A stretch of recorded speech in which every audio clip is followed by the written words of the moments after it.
Okay, magandang gabi po muli sa lahat. Umaga, tanghali, hapon, nasaan man kayong sulok ng daigdig, kamusta po kayong muli? Nandito naman tayo uli sa ating portion ng Holistic Medicine with Doc RJ, free live consultation. Pero bago ang lahat, gaya ng dati, doon muna tayo sa paalala. Ah, hindi naman tayo pwedeng bago. Paulit-ulit lang. Ang holistic medicine po, hindi po para sa lahat. Para lamang po ito sa mga taong bukas ang isip, ah, na ang holistic medicine ay nakafocus po sa spiritual. Secondary lang po ang katawan. Okay? At may naririnig ako, Brad. Ano yan? Teka. Oh, ayun nga po, ang holistic medicine ay nakafocus lang po sa spiritual. Secondary lang po ang katawan at wala pong doktor na nagpapagaling. Okay? Kahit ako hindi ako nagpapagaling at nagkakasakit din ako. Ang ugat ng mga sakit ay bunga ng walang kaalaman na merong lumikha ng lahat at siya lamang ang nagbibigay ng mga kaguluhan, kalituhan, mga sakit at maagang pagkamatay. Yung paulit-ulit nating sinasabi, Deuteronomy chapter 28 verse 50 to 61. Yun po, malinaw na malinaw po yun. Kaya lang ang mga tao hindi nila nauunawaan yun. 4 na taon na po kami dito mahigit na nagsasalita dito sa holistic medicine. At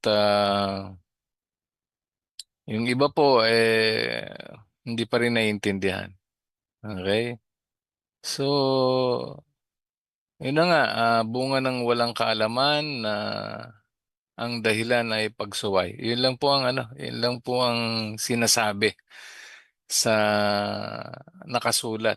Okay? Kapag kayo hindi sumunod sa kautusan, bibigyan kayo ng mga sakit na kinatatakutan sa Ehipto, mga sakit na hindi na nakasulat sa aklat hanggang kayo maubos at mamatay. Kaya nga po maraming sakit na po na hindi po mapangalanan or hindi ma-diagnose. Hmm. Ang problema, kapag may sakit na ang tao, hindi niya naintindihan kung ba't siya nagkasakit. Ang hindi alam ng iba na ang sakit ay isa lamang pong paggising. Paggising po sa mga espiritu dito sa lupa na hindi po tayo nandito sa mundo para magsaya o magdrama o mag-ubos ng oras. Paggising sa umaga, kakain, maghahanap ng trabaho, maghahanap ng kaligayahan maghapon, pagdating sa gabi, matutulog. Kinabukasan, ulit na naman. So,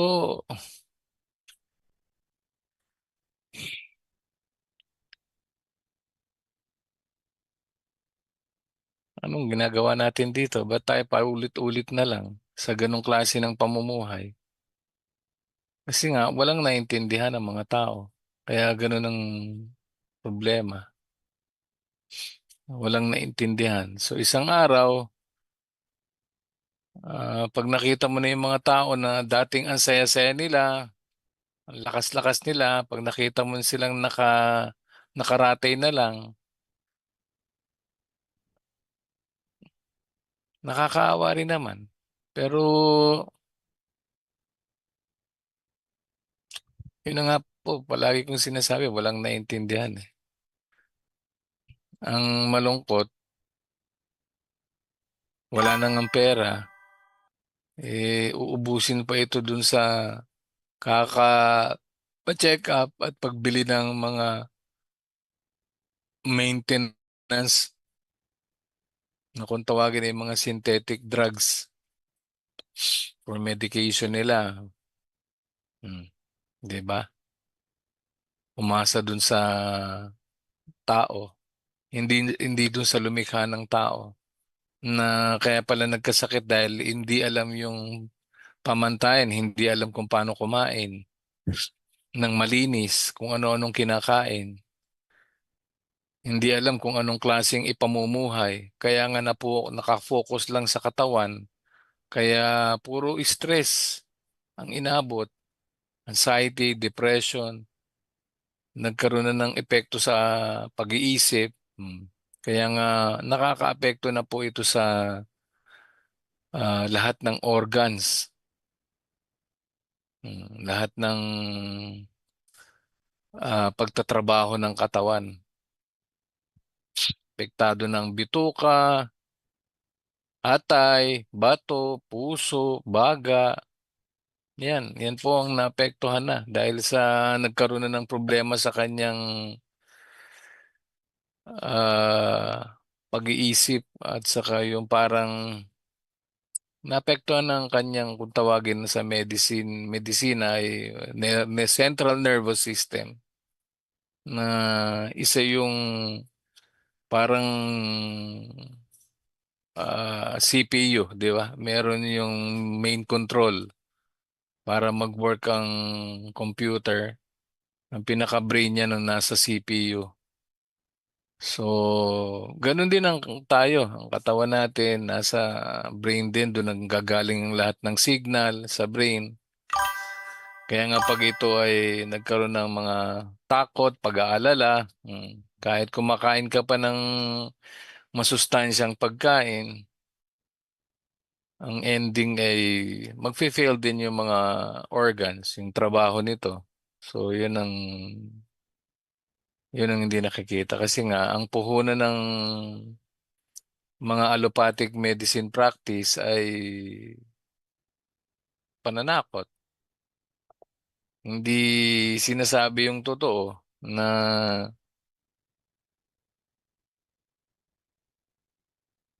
sa bagay secondary lang naman yung kanilang ano na sinasabi na yung tungkol sa katawan, yung mga understanding nila about science ng ng katawan na kapag hindi ka raw sumunod sa kanilang mga diet ko, no? Yan, isang problema at kailangan mag-diet ka raw. Ganun lang, diet. Tapos pag minaramdaman ka, uminom ka lang ng kanilang mga recommended na pain reliever, pampababa ng mga presyon at mga kolesterol. Pero hindi sinasabi na ito ay hindi dapat pumapasok sa katawan, dapat pagkain lang. Kasi nga, nagkakaroon din ng masamang epekto sa loob eh. Kasi nga, hindi naman pagkain yan. At hindi mo pwedeng pangunahan itong katawan. Meron siyang involuntary repair mechanism at yung metabolic process niya hindi pwede ma-alter ito. Ganyan lang. Yun nga, dahil sa pangingialam ng mga tao, imbis na pabuti, napasama pa. Ang mahirap dito, yung wala ng pera, ibibili pa ng maintenance yung pangkain nila. Uh, lang ang ending, dialysis at saka failed internal organs. Yun ang hindi nakikita eh. Yun, kaya nga, yun ang mga nakakalungkot eh. Sabi ko nga, wala nagpapagaling na doktor eh. Education lang talaga ang kailangan. Edukasyon, disiplina, ayan. Mhm. So, ayan, dahil nga sa kanilang walang kaalaman, sila ay namamatay ng maaga. Yung may pera lalo, expose yan sa lahat ng lahat ng mali. Lahat ng masarap kasi, di ba? Isa yun eh. Yung addictive ka dun sa lahat ng masarap. Mm. Kaya ang ending, toxicity in the blood. Mm. So, yun, kapag wala kayong naintindihan, Maraming magte-take advantage talaga. Lalo na yung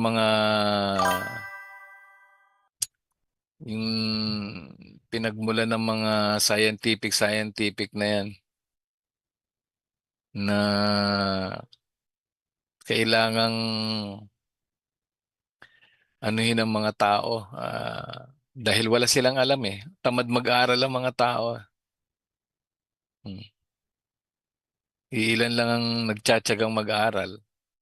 Yung iba, dumidepende na lang sa kung anong naunawa nung nauna sa kanya o yung mga tao sa paligid niya sinasabi na mga matatalino daw.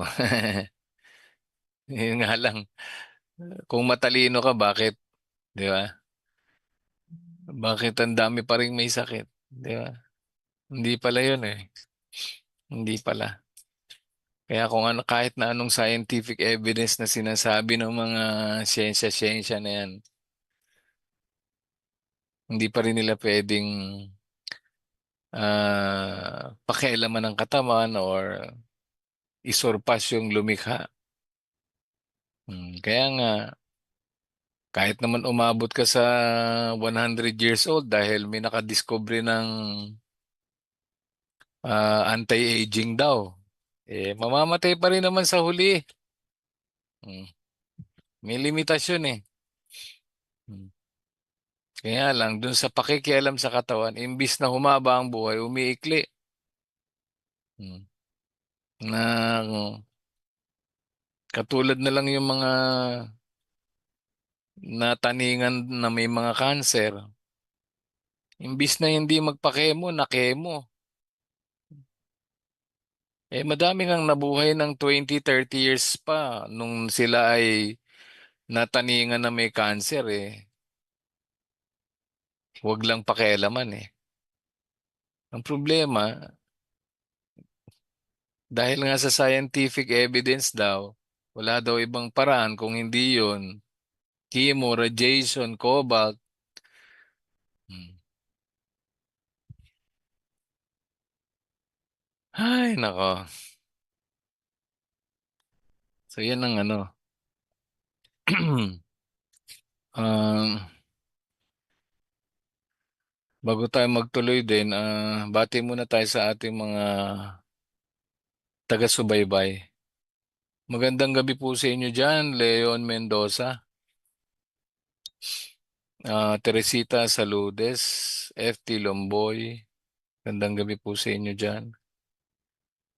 Magandang gabi rin sa inyo dyan, Lodel Panuncia, Leon Mendoza, Ian Will Villalba, Tor Madridijo, Rebecca Libre Binayas, Chris Eugenio Sarmiento, Betty Coquia.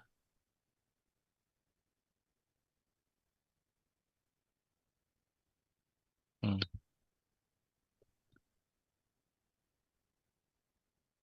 Oh. Ayan, baka meron kayong gustong itanong po o gusto niyo magpakonsulta ng live, pasok lang po kayo sa comment section, sa ating Zoom. Diyan na sa comment section na po.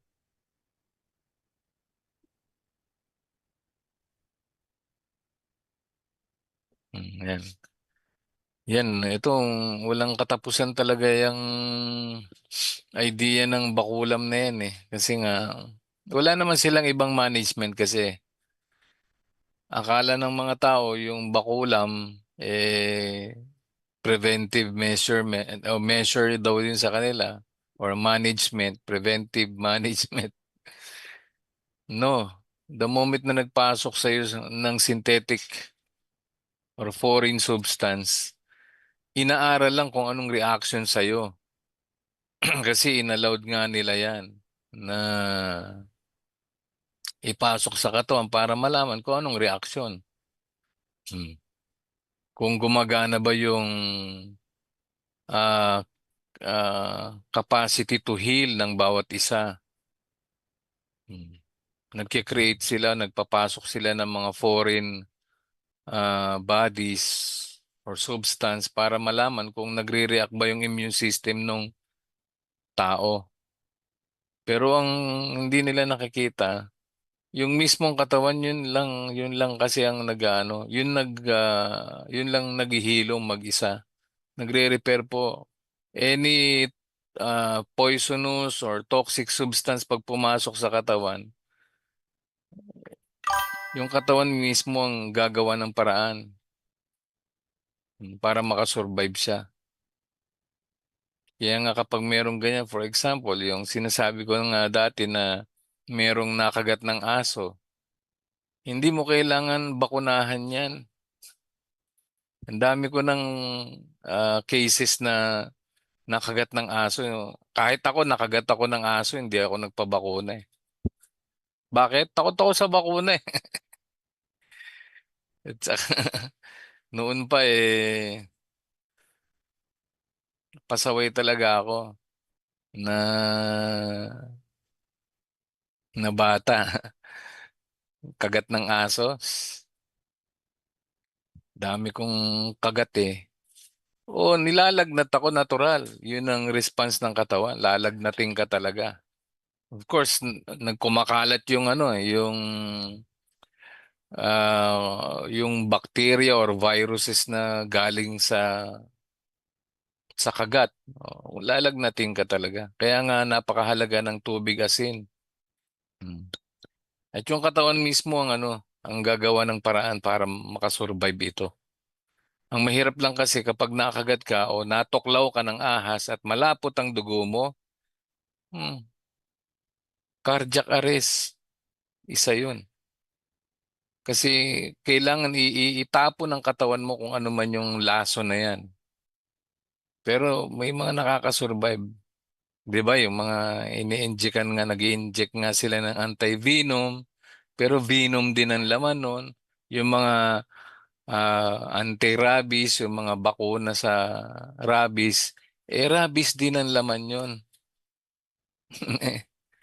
Wala. Ang problema, nakagat ka nga ng aso na may rabies, pagdating sa ospital, dadagdagan ka pa. Kaya ang daming naulol. Kasi yung mga nagbigay, ulol din eh. Rekomendasyon ng mga ulol. Ayan. Naulol tuloy yung ano. Siyempre, dadagdagan mo pa eh. Dapat kung ano lang yung kagat, yun na yun. Gagawa na ng paraan ng katawan mo para makasurvive. Hindi mo pwedeng dagdagan na naman. Kasi yung mismong ginagamit na bakuna para sa aso, rabies din ang laman. Sasabihin nila, ano lang, pinatulog or patay. Nako. Kwentong ano lang yan eh. Magandang gabi po, Mark Claro. Ah, kay Bradmel po, order kayo.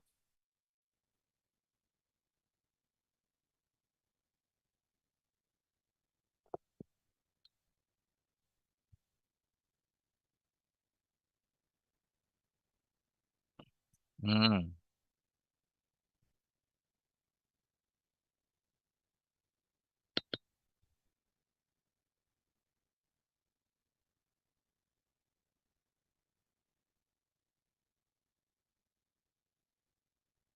Dok, bakit sa panahon ngayon mas marami ang pagkain, pero mas marami rin ang may sakit?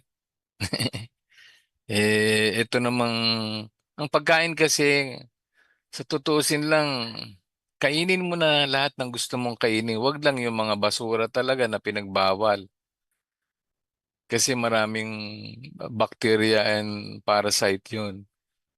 Pero yung pagkain, basta ito ay kaya ng katawan, kasi nagkakaroon ng pagbabago kasi dun sa pH ng dugo, potential hydrogen, bumabagsak. So kapag kain ka ng kain, isa dyan tumataas yung glucose.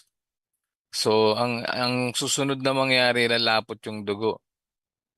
Sasabihin nila pag mataas ang glucose, meron kang kung tawagin na diabetes, type 2, mga ganon.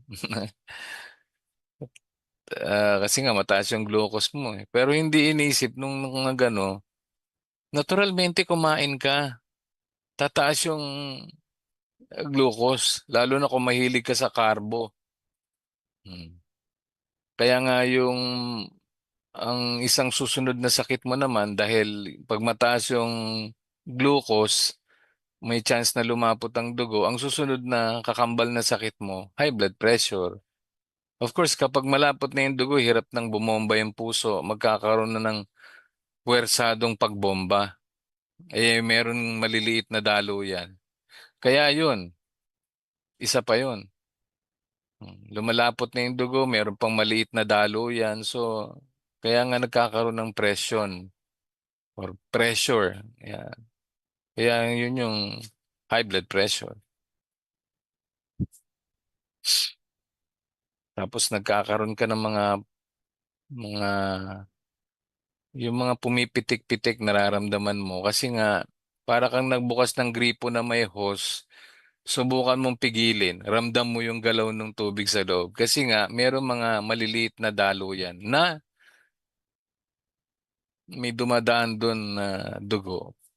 Pilit na pilit siyang dadaan talaga. Kaya merong mga minsan tightening o paninikip. Yan. Kasi hindi mo alam, baka meron ng buong dugo dumaan dun sa maliit na dalo yan. Makakaramdam ka ng mga paninikip. Hmm. Tapos, ano pa, kakaroon ka ng mga pamamaga, infeksyon. Pag natsambahan ka pa, di bukol. Maraming epekto talaga. Kapag, sabi ko nga, kapag walang tubig asin, yung mga basura after mong kumain, yung may mga waste product ang pagkain. So itinatapon yan sa pamamagitan ng dumi at ihi.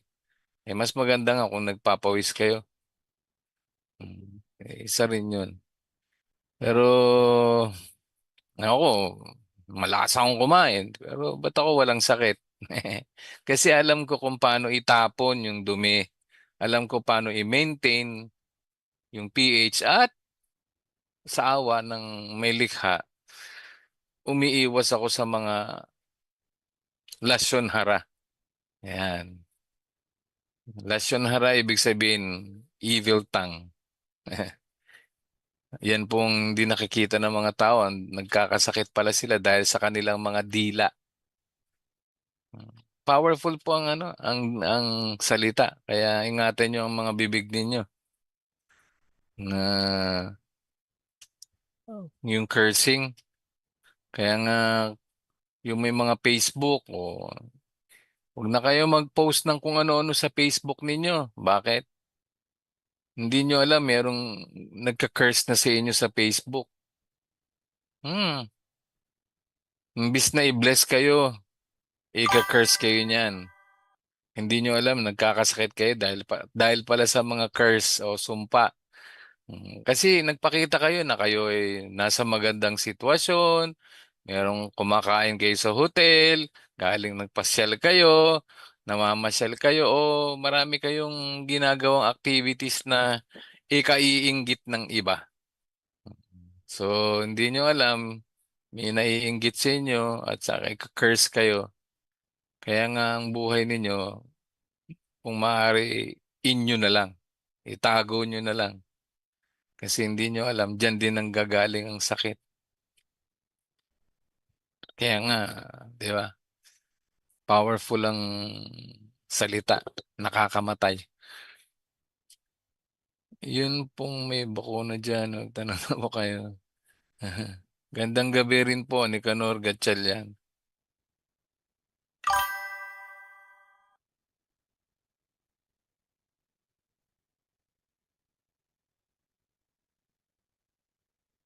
So,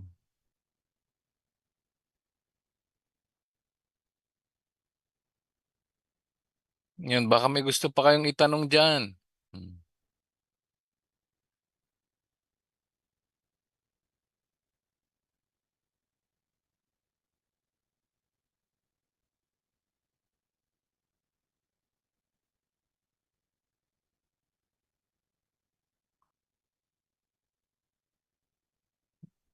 May kinalaman ba ang overeating sa pagkawala ng self-control.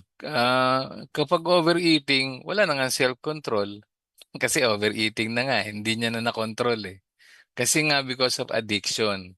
Addiction dun sa dopamine hormones. Yun nga yung ano, yung satisfaction hormone. Kaya nga, nawala na siya ng control. Masarap eh.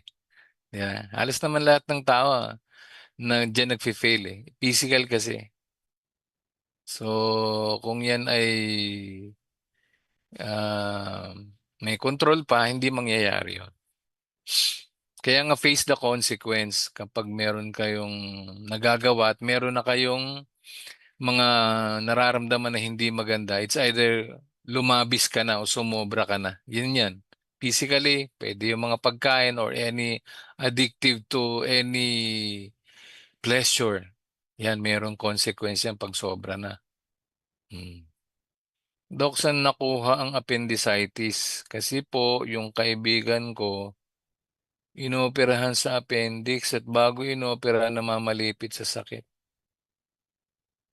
Eh, yan pong appendix, isa pong storage po yan ng mga good microbes or bacteria. The moment na ang mga tao ay nagtitake ng mga antibiotic, isang reason kung bakit nagkakaroon ng failed protection dun sa lower extremities. Namamatay yung ano, yung mismong merong sensor kasi yan. Yung sensor sa lower extremities na nagsasabing mataas na yung bacterial growth ng bituka, which is nakareside po yun sa appendix. Sa upper naman, yung mga good microbes at parang sila yung nagbibigay ng ah, parang babala or warning na mataas na yung bacterial growth, umabot na sa upper respiratory tract, yung tonsils. Okay? It's a part of the immune system yan. Yung mga yan. Yung sinasabing wala daw silbi yung appendix, kinatatanggal, negative.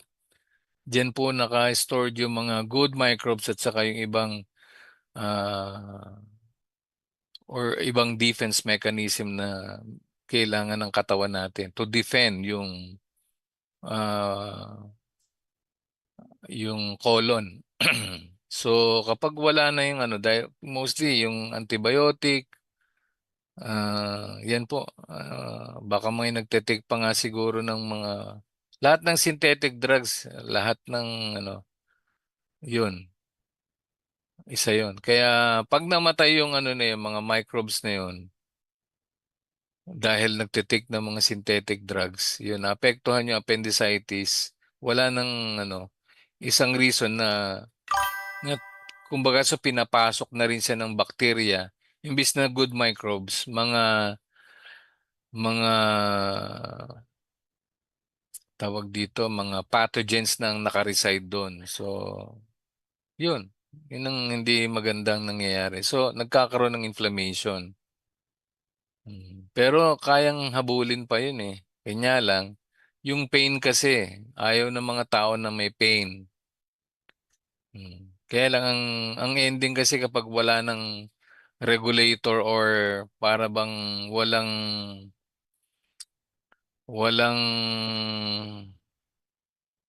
ano bang taro defense parang ano halimbawa dito meron dito 'di ba sa atin may mga barangay tapos merong pulis so merong barangay pa para nakikita niya yung community kasi nangyayari sa loob ng katawan parang nangyayari parehas lang sa nangyayari sa labas na kung may mga protector sa loob ng katawan sa labas 'di ba ang mga protector mga barangay police sundalo ganun meron ka rin sa katawan doon sa baba sa ating lower extremities sa loob ng ating katawan may regulator diyan yan yung appendix.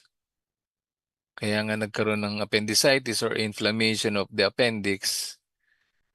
Because para bigyan ng ano, ng idea na yung tao ay hindi na maganda ang colon niya. Ang ending, wala nang sensor, wala nang nagre-regulate. Ang ending, colon cancer na.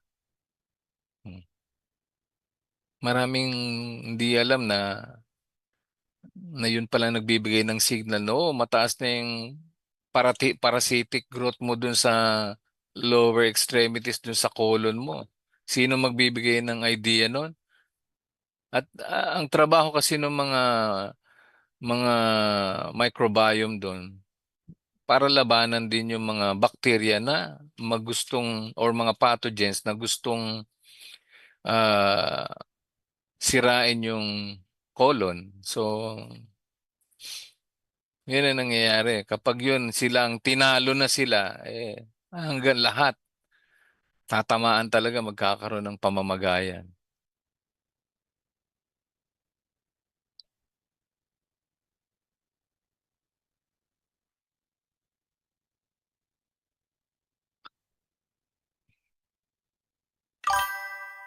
Magandang gabi rin po dyan sa inyo, Betty R. Arena. Ano pong pwedeng gawin? Nanginginig na ka ng kamay. Pasmado. Ilubog nyo lang po sa tubig na may asin lang din po. Maligamgam o mainit-init. Lagyan nyo palagi ng balot para makorek yung temperature kasi sensitive, may hypersensitivity yung mga ganyan. Baka yan palagi kahit pagod na, nababasa siya. Merong ganong effect na imbis na magpunta yung mga dugo dun sa area, palaging missing sila doon kasi palaging pagod na pero malamig pa rin yung kamay. Kaya nga kulang sa dugo, hindi nagano or nerve problem. Yan. B-complex. Eh, pagkain, yung mga mataas sa B-complex,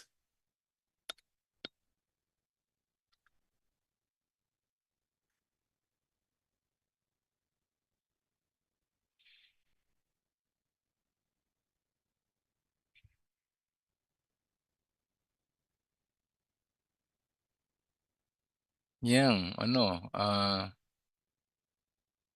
eggs lang eh. Mga dairy, okay na eh. Kung may meat, fish, whole grains,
ilan taon po ba yung may pasma?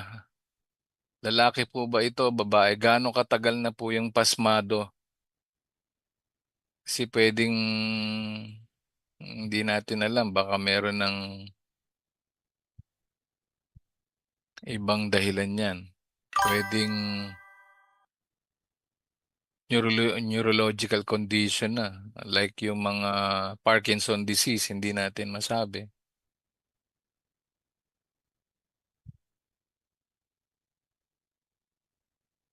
At yung may mga sakit naman na diabetes, pwedeng may problema na rin sa ugat-ugat. Kasi nga, yun, may diabetes nga. Hirap din dumalo yung mga dugo nun. Kaya nga, madalas, malamigin, malamig palagi ang kamay. Tapos yung iba naman, malamig na nagpapawis, yung hyperhidrosis. So kaya nga ilubog sa mainit-init, lagyan ng asin.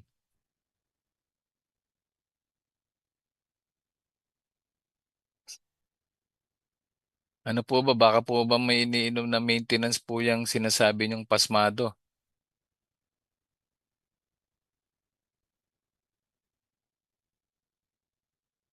Ano ang kaibahan ng eating for survival at eating for pleasure? Anong pagkakaiba? Kumakain yung isa para lang mabuhay, yung isa naman para lang sa kasayahan o kasarapan. Yun lang naman, sinabi mo na yung sagot eh. Yung survival, alam niya kung paanong gagawin niya. Yung pagkain na yun very ano siya, kumbaga sa nagdadrive ng sasakyan, defensive driver, lahat ng caution. Yan yung eating for survival. Yung eating for pleasure, yan yung bahala na. Basta masarap, kakain ako. Yun, yun yung pagkakaiba. Yung isa, nag-iingat at yung isa, walang ingat. Yun lang ang kaibahan ng yung kumakain ng survival at saka pleasure. 75 years old na, maaring may mga nervous o peripheral neuropathy or basta sa ugat. Meron na tayo kasing ano pag nagkakaedad na, meron tayong mga ugat na maninipis na. Kumbaga sa ano, parang nabalatan na yung kanilang mga ugat. Ano nga bang tawag doon? Yung di po ba nakakita kayo ng mga wire? Ganun din meron sa katawan natin mga wire na yung mga wire na yon doon dumadaan yung mga message na neurons. Tapos meron nagre-receive ng mga axons. May explanation yan eh.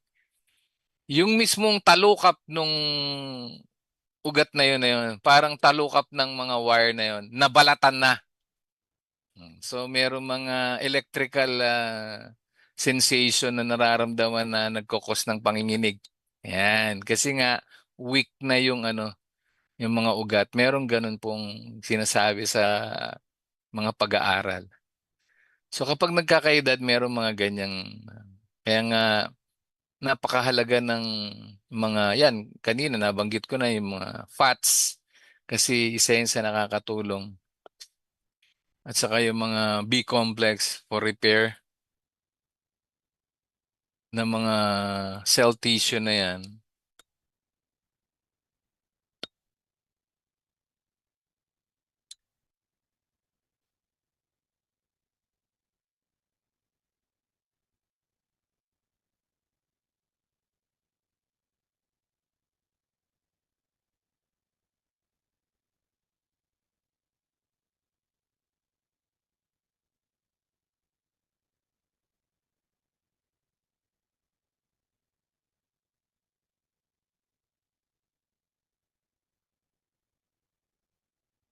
Yun yung mga B-complex nga. Yun, yung myelin sheets. Yun po ang tawag doon. Yung covering ng parang ugat. Myelin sheet po ang tawag doon. Yung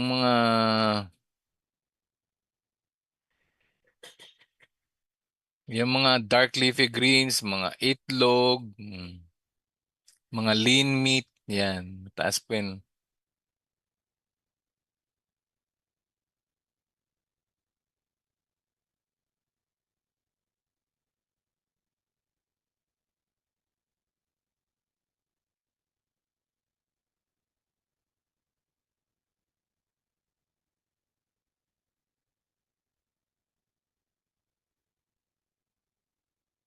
Bakit parang mas mahirap mag-fasting ngayon kaysa noon?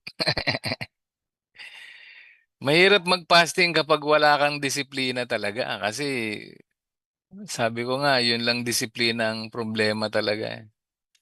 Kapag, kapag wala kang pinagkakaabalahan at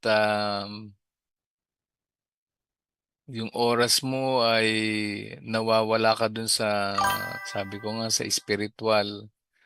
More on physical ka talaga makaka-focus. So ano yung magbibigay sa'yo ng satisfaction? Pagkain. Wala namang iba. Di ba yung mga nade-depress nga, anong ending nila? Kain, inom, gala, depression. Sabi ko nga, hindi tayo nandito para sa mga ganyan. Kasi nga, ang problema, ang ending niyan, magfe-fail yung system. Kasi pag kumain tayo ng kumain ng walang control, na-satisfy ka nga, medyo parang kumalma yung pakiramdam mo, naibsan yung mga pagkalungkot mo, pero yung katawan mo naman yun nang nagsasuffer na hindi ikaw rin ang mahihirapan. Magandang gabi rin sa inyo dyan, Nelski A. Kabilaw. Kaya nga, itong holistic medicine is more on discipline po. Physical and spiritual discipline. Kailangan magkaroon tayo ng disiplina at kailangan matuto at kailangan buksan na ang inyong kamalayan na itong mundo na to, hindi tayo magtatagal tayo dito lahat. Hindi tayo magtatagal. Walang mabubuhay ng matagalan dito. Ang nakakalungkot, walang nakakaalam kung sinong mauuna. Huwag kayong makasigurado na bata pa kayo, malakas kayo, or feeling nyo lang malakas kayo, or feeling nyo lang okay pa kayo. Hindi sapat po ang maging okay hanggat hindi nyo nalalaman ang buong kabuuan ng holistic medicine na nakatuon sa espiritu. mm, Hindi kayo nakakaalis dyan sa sitwasyon ninyo, wala kayong natutunan.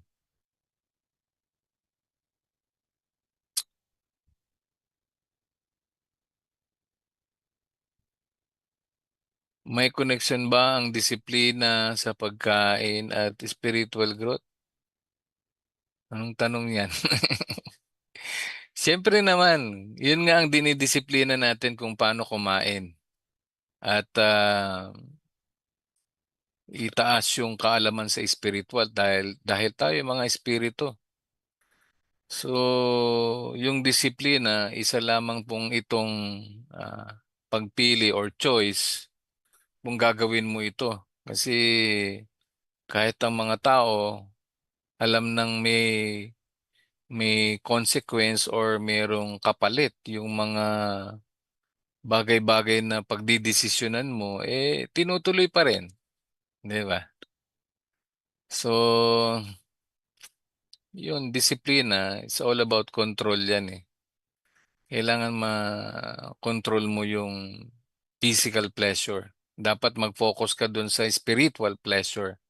Dahil halos lahat ng mga tao ngayon, puro sa physical pleasure lang nakafocus.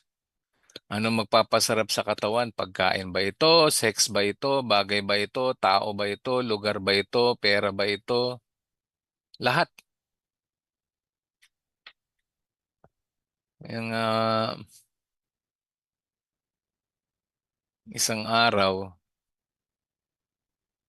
wala na yung lakas ng tao. Isang araw, nakatingin ka na lang sa mga taong nasa paligid mo dahil matanda ka na. Oo nga, umabot ka ng 100. Palakpakan. 110 pa. Palakpakan. Ano ngayon? Anong naintindihan mo? Wala pa rin. Anong nagawa mo rito sa mundo? Wala pa rin. Hanggat wala kang alam sa katotohanan ng buhay o hindi mo pa ginaganap yung utos ng lumikha, wala pong wala pong exempted. Okay? Wala pong exempted. Maniwala man kayo o hindi, wala pong exempted. Lahat po kailangang sumunod. Dalawa lang ang ending natin dito sa mundo. Isang natulog at pinahirapan. Ano pong gusto nyo doon? Ang natulog, ibig sabihin natulog ka sa katandaan or pinahirapan ka dahil sa sakit. Hindi pa natatapos doon kasi yung katawan lang ang nakapagpahinga. It, kakainin ng lupa, yung espiritu babalik doon sa nagbigay. Oh, dalawa rin ang ending. Reward and punishment. Gaano ka nakakasigurado na reward ang makukuha mo, hindi punishment? Kung ako nga hindi pa ako nakakasigurado kahit alam ko na yung pamantayan, how much more ikaw, 'di ba? Wala pong exempted, maniwala kayo. Hangga't hindi kayo gumigising, wala kayong natutunan kung bakit kayo nandito sa mundo. Ay nako. Bakit mahalaga ang Sabbath rest sa kalusugan? Baruch Hashem. Kasi nga, doon ginugunita na ikaw ay parte ng nilikha ng tao. Doon mo lang nababalikan na ikaw pala ay espiritu, na kailangan sumunod ka sa nag-iisang lumikha na siya ay espiritu at ginawa kakawangis niya. Doon ipinapaalala sa iyo na ikaw ay created by the Creator Himself. Hindi kanya ginawa kawangis ng hayop o puno na kung ano-anong ginagawa mo rito sa mundo. Nag-uubos ka lang ng mga oras, isang araw pag mamamatay ka na or hindi ka nanonood ng mga sci-fi movies or mga documentary na ang mga tao kapag naaksidente, nando sila sa operation o nasa ospital sila, yung espiritu nila nakalutang lang, tinitingnan yung katawan. Lahat documentary na po. Ilang taon na, ilang taon nang pinag-aralan yan na tayo yung mga espiritu lang, na isang araw mawawala ka rito. Hmm. Kung may mga kahit na mga kwento lang na merong langit at impyerno, kung hindi ka maniniwala, nasa sa iyo yan. Hmm. Yun ang problema. Yung wala kang naintindihan. Hmm. Pero hindi hindi lingid sa inyong kaalaman. Maraming nakakaalam na merong langit at impyerno. Yung impyerno, yung pinamumuhay mo na rito, isa na sa impyerno yan, yung paghihirap mo. Impyerno na rin yan. Yung lahat ng pahirap sa iyo rito, sakit man ito, problema sa mga tao sa paligid mo, pinansyal, lahat ng nagpapahirap sa iyo, impyerno na rin yan. Pero yung isang impyerno, yung pumapatay ng espiritu, nagpaparusa sa espiritu, pinupurify, kiniklense yung espiritu, hindi mo yan mararanasan dito, doon sa kabilang mundo. Kaya nga kung nakakapanaginip kayo na binubugbog kayo o kung ano-anong ginagawang pahirap sa iyo sa panaginip, nakala mo totoo, tas nagising ka, akala, yun yung spiritual. Yun yung pag nandun ka na sa kabilang mundo, dadanasin mo yun na pakiramdam mo. Totoo. Yun nga yun. Yun yung totoo. Hmm.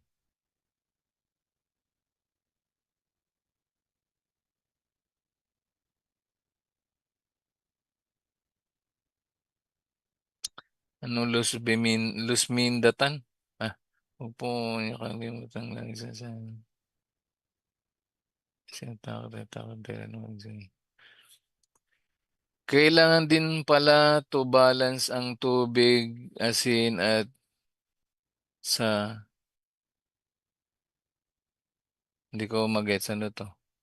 Kailangan din pala to balance ang tubig, asin at sa pure H2O intake.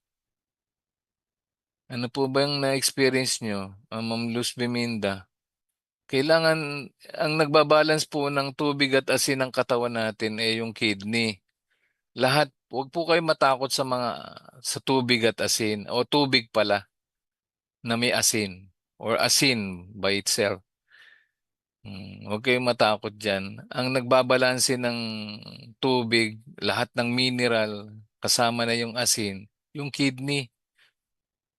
Masyado yung kinatatakutan yung asin. Kahit maparami kayo ng kain ng asin, basta may tubig, itatapon po yung hindi kailangan at mananatili sa katawan yung kailangan. Kaya nga meron tinatawag na reabsorption doon sa kidney. Merong tube doon na nagre-reabsorb lahat ng kailangan at yung iba tinatapon na talaga. So, ang nagbabalance ng fluid or uh, ng tubig sa katawan, yung kidney. Ganon din yung mga minerals na hindi kailangan itatapon po ito ng katawan. Kaya huwag kayong matakot sa asin. Ang sinasabi ko lang naman na asin dito sa tubig lasahan nyo yung tubig ninyo. Dapat ang tubig ninyo, ang lasa ay maalat-alat, hindi maalat. Sinasabi ko lang 1 teaspoon sa 1 litro. Kapag maalat sa inyo, dagdagan nyo pa ng kalahatang litro hanggang malasahan nyo na maalat-alat lang, hindi maalat. Hmm. Ang problema kasi may mga tao kasi mahilig sa maalat eh. Ang problema, hindi naman nainom ng tubig. So magkakaroon ng crystalline formation yun. Kapag may leaky gut syndrome ka, pwedeng pumasok yun sa dugo. Papasok din, magpo-form din ng crystalline formation because it is a mineral. Magbabind sa fats yan o struvite or any protein, undigested protein. So magkikreate pa rin ng crystalline formation and plaque buildup. So sabi ko nga, kapag may tubig, lumalabnaw yung purity ng mga kung ano mang solution or sediments na nasa loob ng dugo. So yun, sabi ko nga mahalaga ang Sabat kasi nga ikaw ay bumabalik sa iyong spiritual o original na paglikha sa iyo. Para bang ikaw yung ginugunita mo from the beginning na nilikha ka katulad ni Adan na ikaw ay espiritu na galing sa lumika na ginawa ka niya, kawangis niya. Kaya nga sinabi, let us make man in our image, in our likeness. O, di ba? Kung hindi sinabi yun, let us make man in the image of a dog. May buntot. In the image of a cow. Ano yun? Di nag-ngo. Hindi ka naman ginawa kawangis ng mga hayop eh. Ba't namuhi ka na parang hayop?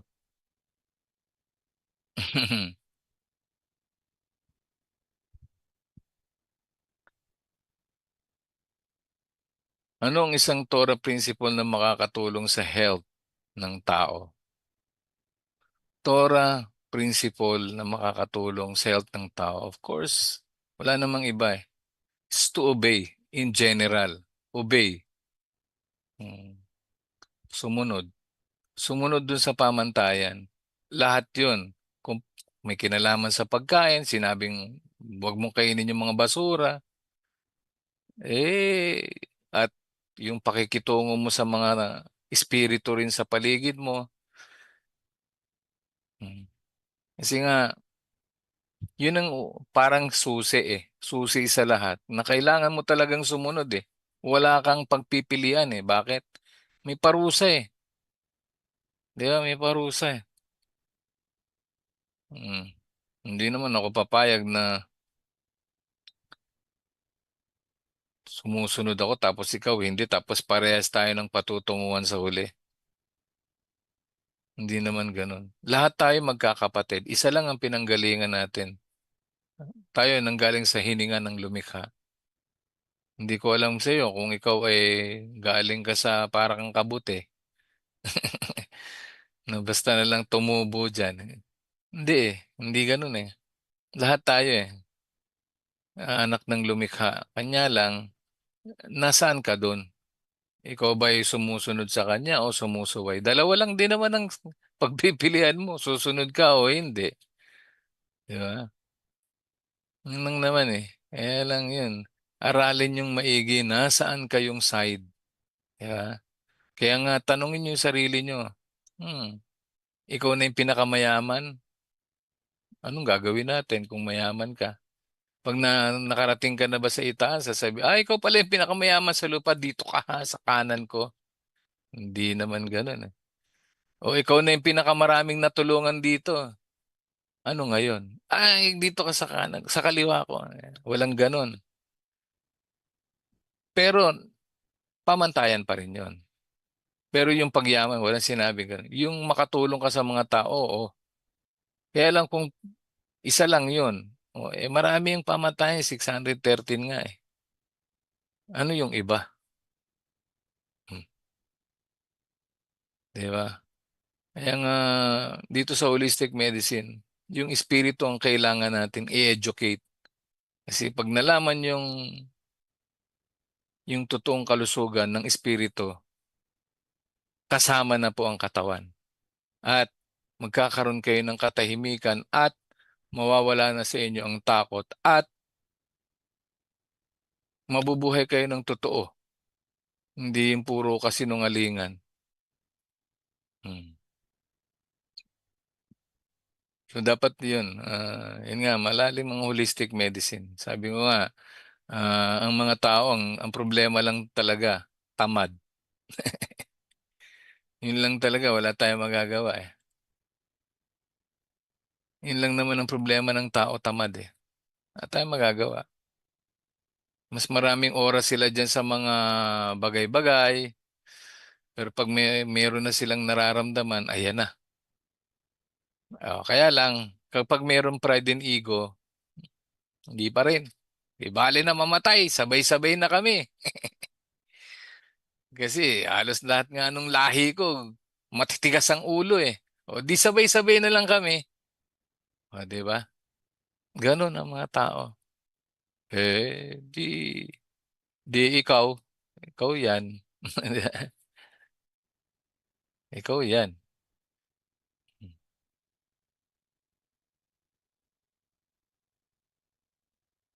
So, baka may gusto kayong itanong dyan.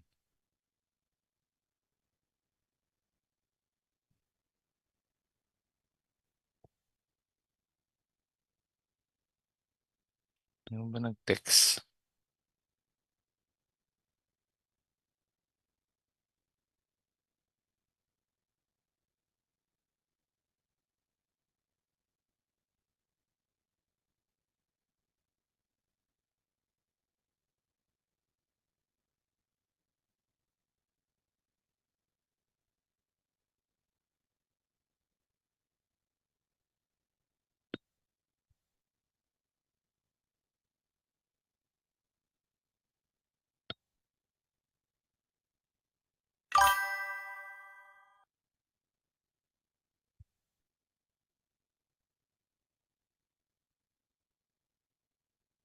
May tanong ka pa dyan?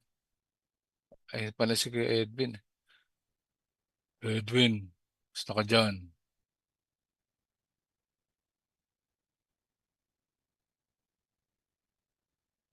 Okay naman po. Nakikinig lang po ako. Okay.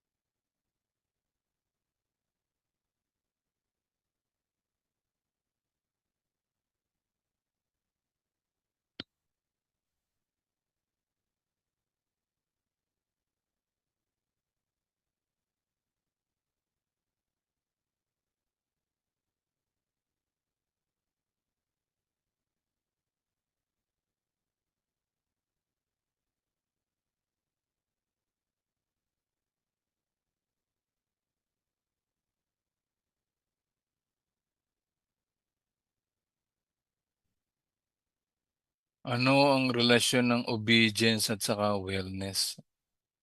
Eh, Yun yung result. Kapag nag-o-obey ka, makikita mo na yan sa kanyang pamumuhay na physical and spiritual wellness. Makikita mo na nagre-reflect na sa buhay niya yung obedience. Kasi isang isang ano yan, isang decision pa rin yan eh. Choice yan. So, yun ang leads to physical good health and physical wellness, physical and spiritual wellness because of obedience.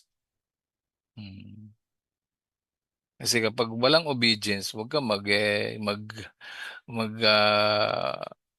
mag-expect na may wellness ng physical and spiritual kung wala namang obedience. Puro good result 'yan kapag maganda naman yung pagsunod talaga.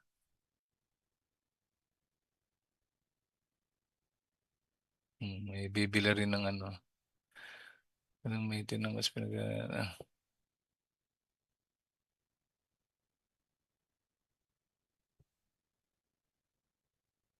9/11.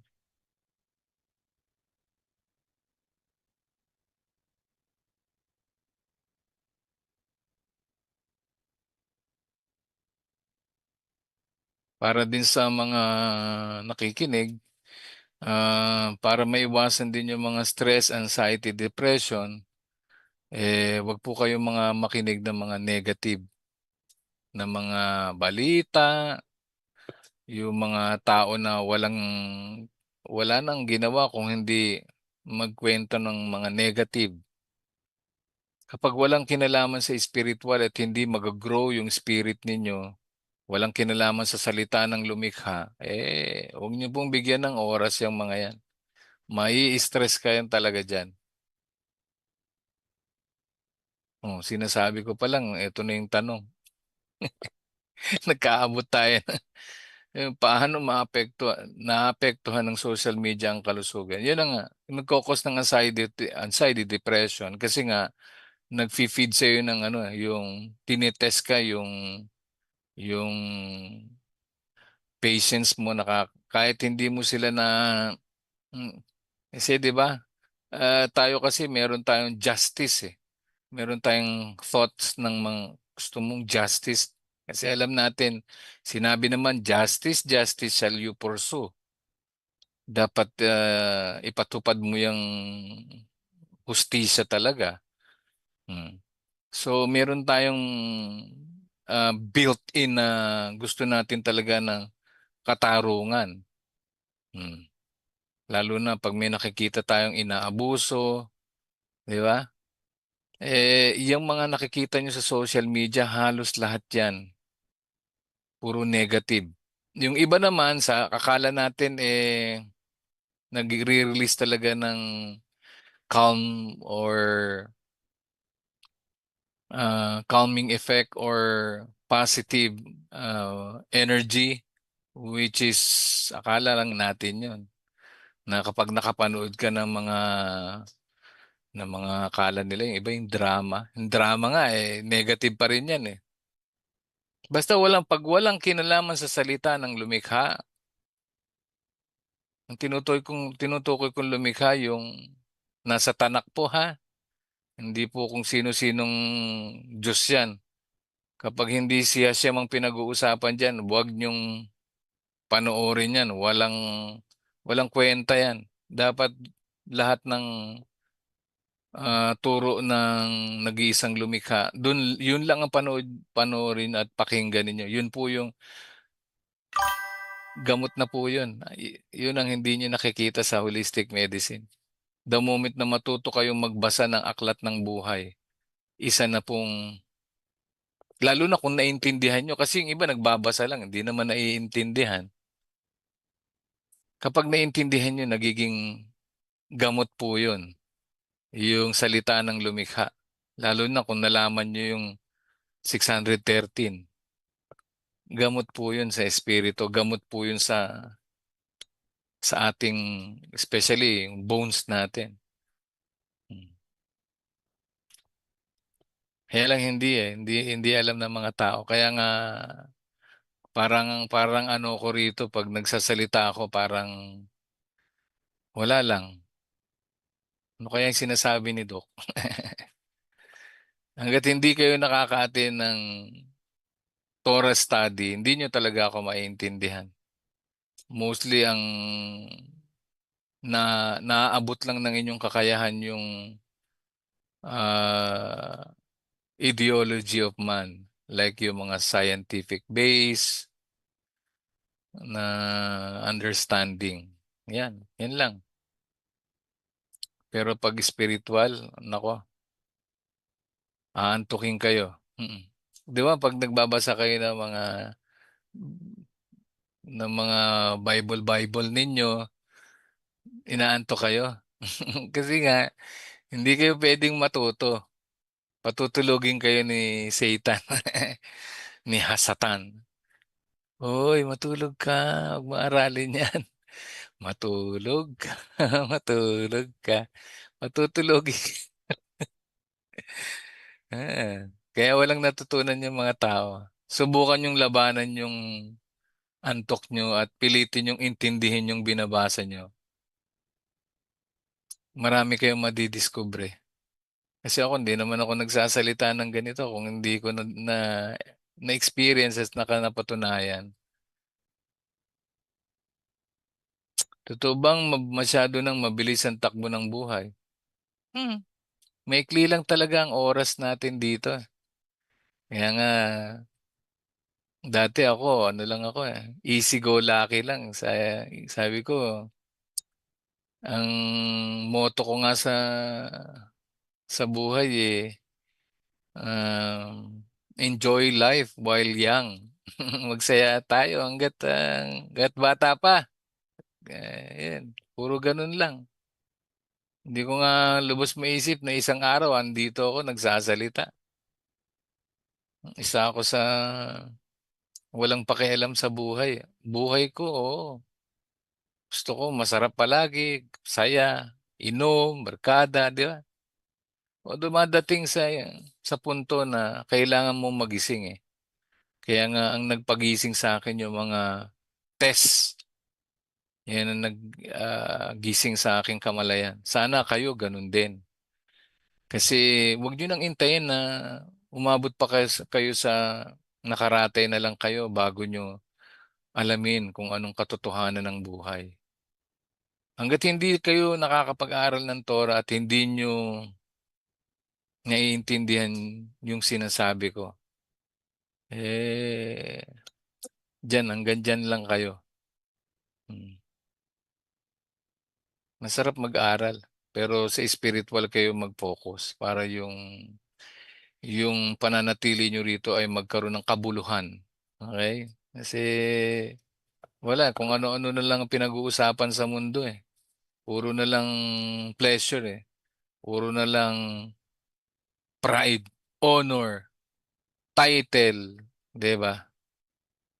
Lahat 'yan iiwanan mo lahat 'yan. At pag isang araw may sakit ka na, lahat 'yan marirealize mo na wala palang kwenta, wala palang saysay ang lahat ng pinag-ubusan mo ng oras.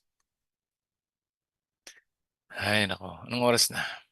Yun, 9:19 na, Brad. So, ano na tayo? Pack up na. Tapos na shooting. Okay, so again, maraming salamat pong muli sa lahat ng sumubaybay sa ating programa. Magkita-kita na lang po tayo muli next week, Tuesday uli, 8 p.m. Okay? Baruch Adonai Leolam, Amen, Amen. Baruch Hashem, Baruch Hashem. Amen, amen. Barakatim, See you barakatim. on Friday, mga kapatid. Thank you, Doc. Sige pa, sige pa. Sige pa. Sige, mauna na ako, Baruch Hashem.